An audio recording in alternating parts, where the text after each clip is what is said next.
दोस्तों बात करेंगे मोबाइल फ़ोन में रैम क्या होता है। बहुत से लोगों को पता तो है कि भाई मोबाइल में इतना रैम होना चाहिए, लेकिन एक्चुअली में रैम काम क्या करता है हमारे मोबाइल फ़ोन में, इसके बारे में हमें बिल्कुल भी गाइड नहीं होता। तो आज का वीडियो जो है इसी टॉपिक पर है। हम जानेंगे कि आखिर ये जो मोबाइल फ़ोन में रैम होता है वो कौन से काम आता है हमारे और क्यों ज़रूरी है। सबसे पहली बात मैं आपको बता दूं कि जितना भी ये फ़ोन में जितना भी एप्लीकेशन आप देखते हैं, ये जितना भी एप्लीकेशन है ये इंस्टॉल होता है आपके रैम में। यानी कि रैम जो है एक तरह का मेमोरी होती है, प्राइमरी मेमोरी होती है।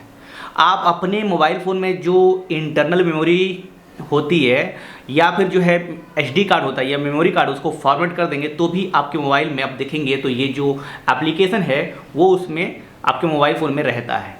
वो इसलिए रहता है क्योंकि ये जो एप्लीकेशन है ये हमारे रैम में इंस्टॉल होता है। इसके अलावा कोई भी एप्लीकेशन को अगर हम ओपन करते हैं तो ये डायरेक्टली जो है हमारे रैम में ही ओपन होता है।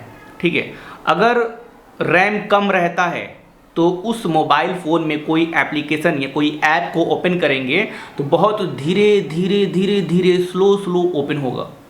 और कुछ अगर उस मोबाइल में अगर रैम कम है और उसमें जो है आप उस किसी भी ऐप को, मान लीजिए कि यूट्यूब खोलते हैं या फिर जो है फेसबुक खोलते हैं, कोई भी ऐप खोलकर उस पर जो स्क्रॉल करते हैं या कोई काम करते हैं तो वो ऐप उतना अच्छा से परफॉर्मेंस नहीं करेगा, यानी कि उसमें स्पीड बिल्कुल भी नहीं रहती है। वो इसीलिए होती है क्योंकि जब रैम का जो साइज है वो कम है, यानी कम रैम रहेगा तो उसमें जो स्टोरेज है वो कम रहेगा, रैम जो स्टोरेज है वो कम रहेगा, उसमें जो है ऐप का जितना चाहिए, ज़रूरी चाहिए स्टोरेज, उतना स्टोरेज जो है वो रैम आपको दे ही नहीं पाता, वो मोबाइल दे ही नहीं पाता।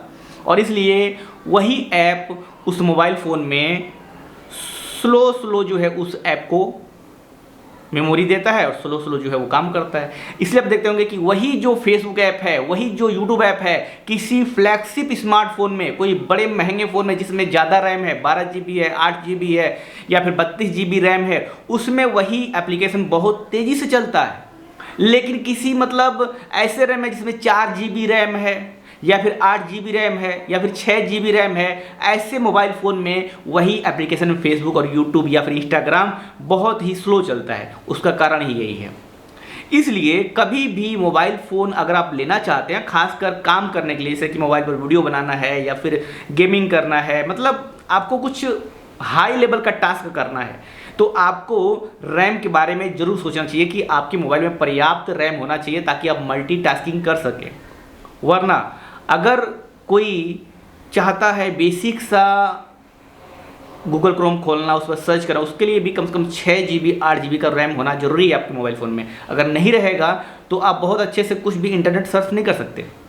आजकल का जो बेसिक में जो बूढ़े लोग चलाते हैं उनमें भी देखेंगे तो 6 GB 8 GB रैम रहता ही रहता है। यानी कह सकते हैं कि अगर कोई रैम मोबाइल फ़ोन में रैम 4 GB है तो वो जो फ़ोन है उसकी स्पीड बहुत ही स्लो रहेगी। तो इस तरीके से समझ सकते हैं कि हमारा जो मोबाइल फ़ोन है उसमें रैम कितना ज़रूरी है। तो रैम क्या काम करता है, हमारा जो ऐप जो भी ओपन करते हैं, जो भी ऐप व्हाट्सअप गूगल जो भी हम जो है ओपन करते हैं तो उसके लिए जो तुरंत जो स्टोरेज चाहिए, ठीक है, खड़ा रहने के लिए जगह चाहिए, तो जो जगह देता है वो रैम देता है। इसका रैम का फुल फॉर्म होता है रैंडम एक्सेस मेमोरी। ठीक है, और रैम का काम को पता चल गया। रैम का मतलब मैंने आपको बता दिया कि रैम जो एक तरह का मेमोरी होता है जिसमें जो है ये एक तरह से प्राइमरी मेमोरी होती है, इसमें एप्लीकेशन स्टोर होता है। ठीक है, और ये बहुत ही ज़्यादा इंपॉर्टेंट है। अगर जो है कम रैम रहेगा तो आपका मोबाइल का जो स्पीड है वो स्लो हो जाएगा, इतना जानना आपको ज़रूरी है। ओके, और अगर आपको चेक करना हो रैम के बारे में तो आप जाकर सेटिंग में जाकर वहाँ पर सर्च करेंगे रैम, तो आपको तुरंत पता चल जाएगा कि भाई रैम आपके फ़ोन में कितना है।